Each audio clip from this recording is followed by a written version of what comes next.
Eu sou a Karen Diniz, neuropsicopedagoga, e eu transformo a vida de neuropsicopedagogos que desejam atuar no melhor nicho e se destacar na sua região em neuropsicopedagogia. Oi para vocês? Então, tudo que eu falar aqui hoje, com base teórica, eu estou me basando aqui, ó, no DSM, que é o diagnóstico, né, o Manual Diagnóstico dos Transtornos Mentais, tá? Essa aqui é a última versão, é a versão de 2014, se não me engano, 2013, 2014, deixa eu ver.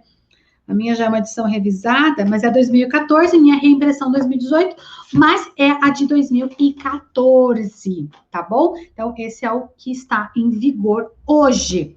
Bom, então vamos lá. Eu já falei o que não é o TDAH, né? Já falei um pouquinho ali que o TDAH é um transtorno do déficit de atenção e hiperatividade. Mas por que será que as pessoas confundem tanto com o transtorno de aprendizagem? Bom, porque, como eu falei para vocês, ele traz um prejuízo no foco atencional, esse prejuízo pode levar a uma dificuldade de aprendizagem, né? Precisa ter muito estímulo ali para que ele consiga focar a sua atenção principalmente na escola, nos conteúdos escolares, nos componentes curriculares. Mas o TDAH é diferente do transtorno específico de aprendizagem, porque o transtorno específico de aprendizagem também é um transtorno de neurodesenvolvimento. Ó, vamos ver no que eles são parecidos. Os dois são transtornos do neurodesenvolvimento. Mas o transtorno específico de aprendizagem, ele não vai afetar o foco atencional, ele não vai afetar a hiperatividade, a impulsividade, ele vai afetar habilidades acadêmicas básicas. E quais são essas habilidades acadêmicas básicas? Leitura, escrita e matemática. Tanto que os transtornos específicos de aprendizagem, a gente tem ali o subtipo da leitura, prejuízo na leitura, prejuízo na escrita e prejuízo na matemática. O TDAH, ele vai causar, às vezes, um prejuízo nessa aprendizagem, mas o foco do transtorno é a desatenção. Desatenção, hiperatividade, impulsividade, dificuldade de lidar com controle inibitório. Então, tudo ali meio relacionado com as funções executivas. E aí, se tem prejuízo nas funções executivas, que é por onde a gente percebe as informações, por onde a gente capta as informações, a gente vai ter dificuldade nos processamentos ali neurais, né? E não vai haver, então, a consolidação da aprendizagem. Então, é muito importante a gente ter claro que o TDAH não é um transtorno de aprendizagem. Bom, por que, então, é importante a gente identificar o TDAH?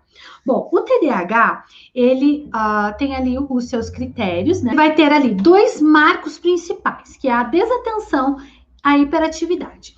Na desatenção, quais são os critérios ali do TDAH? Divagação em tarefas, falta de persistência, dificuldade de manter o foco, desorganização, na parte da hiperatividade, aquela inquietude extrema, atividade motora excessiva, remexer e batucar tudo, conversar em excesso, e aí tem o terceiro eixo que é ligado diretamente com a hiperatividade, que é a impulsividade, ações precipitadas, sem premeditação, com elevado potencial de dano. É aquela criança que sobe na árvore correndo e pula. Ela nem pensou. Ela pode cair, quebrar um braço, quebrar uma perna, mas ela nem pensou. Então, ela pode causar esse dano sem ser premeditado. Aí você fala, não, mas todo mundo sabe que se subir 7 metros e pular, vai se machucar. Mas o TDAH, o lado impulsivo, ele não faz essa reflexão, não dá tempo de fazer essa reflexão. Então, assim, tem um reflexo de recompensa imediato, precisa daquilo agora, por isso eu não trabalho o controle inibitório, precisa daquilo naquele momento, satisfazer aquela vontade, satisfazer aquele desejo.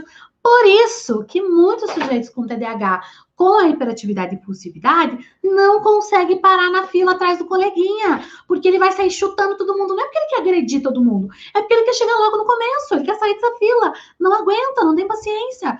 Ou então, se ele não tem tanta impulsividade assim, ele já nem fica na fila, já nem vai para a fila, né?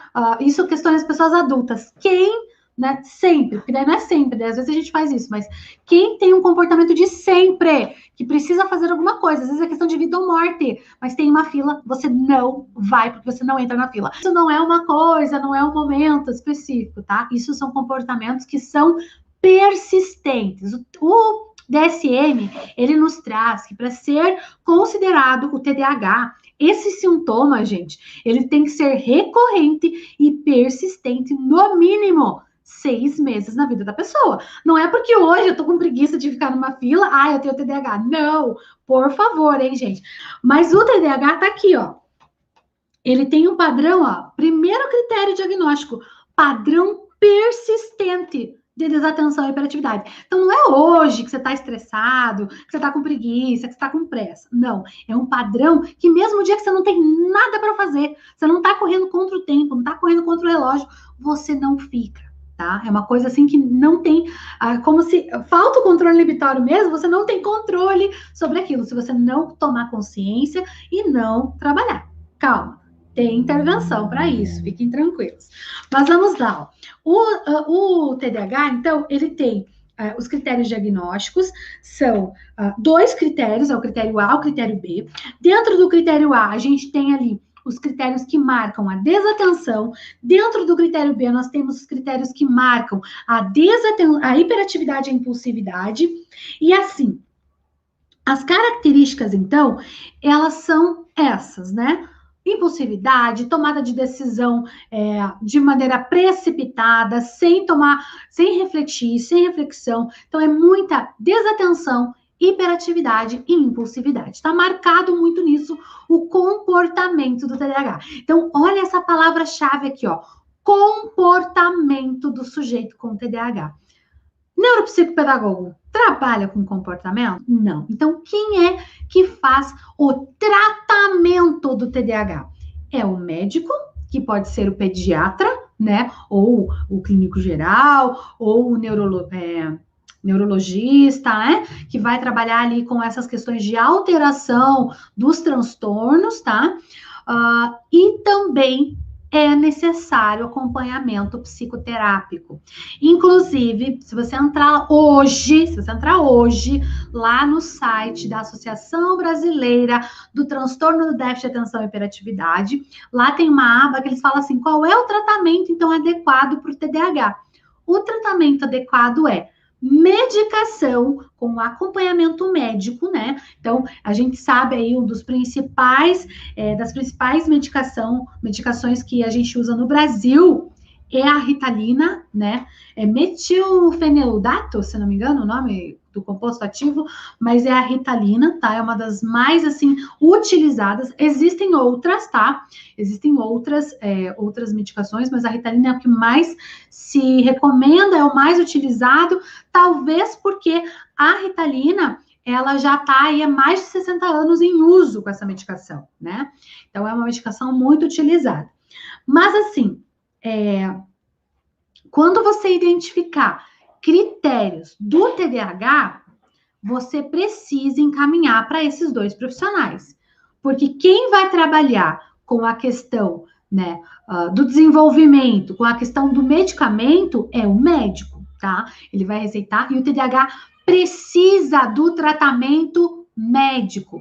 E quem vai tratar o comportamento é o psicólogo, né? Geralmente o TDAH é encaminhado para o que a gente chama de TCC na psicologia, né? Que é a terapia cognitivo-comportamental, que é a terapia que vai auxiliar no desenvolvimento, né? Do controle inibitório, vai melhorar ali o processo atencional, vai melhorar essa tomada de consciência em relação ao transtorno, tá?